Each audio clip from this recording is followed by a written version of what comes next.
എല്ലാവർക്കും നമസ്കാരം. ഇന്ന് നമുക്ക് അരിപ്പൊടി വെച്ചിട്ട് നല്ല പഞ്ഞി പോലുള്ള സോഫ്റ്റ് പാലപ്പം എങ്ങനെയാണ് തയ്യാറാക്കുന്നത് നോക്കാം. ഈ ഒരേ മാവ് വെച്ചിട്ട് തന്നെ നിങ്ങൾക്ക് പാലപ്പവും അതുപോലെ തന്നെ വെള്ളയപ്പവും തയ്യാറാക്കി എടുക്കാവുന്നതാണ്. നല്ല പഞ്ഞി പോലുള്ള ഒന്നാണ്. അരി അരയ്ക്കുകയോ കുതിർക്കുകയോ ഒന്നും തന്നെ വേണ്ട. വളരെ ഈസിയാണ് ഇത് തയ്യാറാക്കി എടുക്കാനായിട്ട്. അപ്പോൾ നമുക്ക് ഈ റെസിപ്പിക്ക് വേണ്ടിയിട്ട് 1.5 കപ്പ് അരിപ്പൊടിയാണ് നമ്മൾ എടുത്തിരിക്കുന്നത്. പാക്കറ്റിൽ കിട്ടുന്ന അപ്പം, ഇടിയപ്പം, പത്തിരി പൊടി എന്ന് പറഞ്ഞിട്ട് പാക്കറ്റിൽ വാങ്ങിക്കാനായിട്ട് കിട്ടും. ഇത് വറുത്ത് വെച്ചിട്ടുള്ള നൈസായിട്ടുള്ള അരിപ്പൊടിയാണ്. ഞാനിവിടെ എടുത്തിരിക്കുന്നത് ഡബിൾ ഹോഴ്സിൻ്റെ പൊടിയാണ്.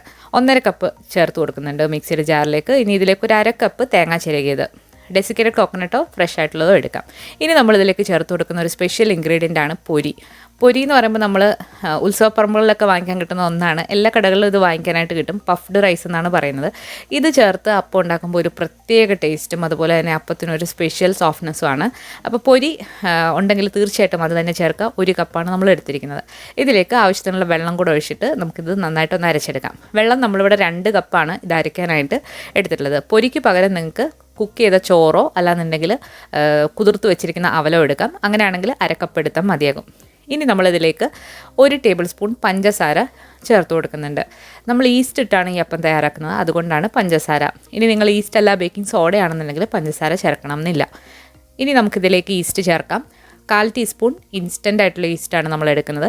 ഇനി ഇൻസ്റ്റൻറ്റ് ഈസ്റ്റ് അല്ല ആക്റ്റീവ് ഡ്രൈ ഈസ്റ്റ് ആണെന്നുണ്ടെങ്കിൽ ചെറിയ ചൂടുവെള്ളത്തിൽ കുറച്ച് പഞ്ചസാരയും ഈസ്റ്റും കൂടി ഇട്ട് ഒരു 8 മിനിറ്റ് മാറ്റി വെച്ചിട്ട് വേണം നിങ്ങൾ അരയ്ക്കാനായിട്ട്. ഇപ്പോൾ നമ്മൾ നന്നായിട്ട് അരച്ചെടുത്തിട്ടുണ്ട്. നമ്മളിവിടെ പാലപ്പമാണ് തയ്യാറാക്കുന്നത്, അതുകൊണ്ട് മാവ് ഒരുപാട് കട്ടിയിലല്ല വന്നിട്ടുള്ളത്. ഇനി നിങ്ങൾക്ക് വെള്ളയപ്പമാണ് വേണമെന്നുണ്ടെങ്കിൽ 1.5 കപ്പ് വെള്ളം ഒഴിച്ചിട്ട് ഇത് അരച്ചാൽ മതി. അപ്പോൾ മാവ് നന്നായിട്ട് തന്നെ വന്നിട്ടുണ്ട്. ഇതിനെ ഒരു പാത്രത്തിലേക്ക് മാറ്റാം. പാത്രത്തിലേക്ക് മാറ്റിയതിന് ശേഷം നമുക്കിത് 8 മണിക്കൂർ റെസ്റ്റ് ചെയ്യാനായിട്ട് മാറ്റി വെക്കണം. 8 മണിക്കൂർ എന്ന് പറയുന്നത് ഓവർനൈറ്റ് ആണ്. അടച്ചു വെച്ചിട്ട് ചെറിയ ചൂടുള്ള സ്ഥലത്തേക്ക് ഇത് മാറ്റി വെക്കാം. ഇപ്പോൾ 8 മണിക്കൂർ കഴിഞ്ഞിട്ടുണ്ട്, രാവിലെ ആയിട്ടുണ്ട്. ഇപ്പോൾ 8 മണിക്കൂർ കഴിഞ്ഞിട്ടുണ്ട്. നമ്മുടെ അപ്പം നന്നായിട്ട് പൊങ്ങി അത് താന്നു വന്നിട്ടുണ്ട്. ഇനി ഇതിലേക്ക് ആവശ്യത്തിനുള്ള ഉപ്പും കൂടി ഇട്ട് കൊടുത്തതിന് ശേഷം നമുക്കിത് നന്നായിട്ടൊന്ന് തവി വെച്ചിട്ട് മിക്സ് ചെയ്യാം. ഇനി ഇങ്ങനെ നിങ്ങൾ അപ്പം ചൂടരുത്. ഇതിനി 1 മണിക്കൂർ ഒന്നുകൂടെ ഒന്ന് മാറ്റി വെച്ചിട്ട് വേണം അപ്പം ചൂടാനായിട്ട്. അപ്പോഴാണ് നല്ല സോഫ്റ്റായിട്ട് അപ്പം കിട്ടുക. ഇപ്പം നമ്മുടെ ഈസ്റ്റൊക്കെ പൊങ്ങി അത് താന്നങ്ങ് പോയിട്ടുള്ളതാണ്.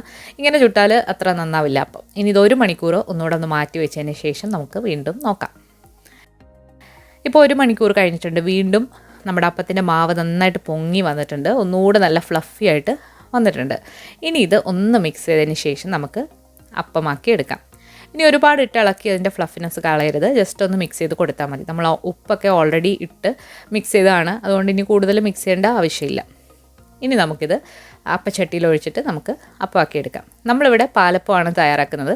അപ്പോൾ നമ്മൾ അപ്പച്ചട്ടിയിലേക്ക് 1.5 തവി മാവ് ഒഴിച്ചിട്ട് നന്നായിട്ടൊന്ന് ചുറ്റിച്ചു കൊടുക്കാം. ഫ്ലാറ്റ് ആയിട്ടുള്ള അടുപ്പായതുകൊണ്ട് ഇവിടെ സാധാരണ നമ്മുടെ നാട്ടിലുള്ള അപ്പച്ചട്ടി വർക്കാവില്ല.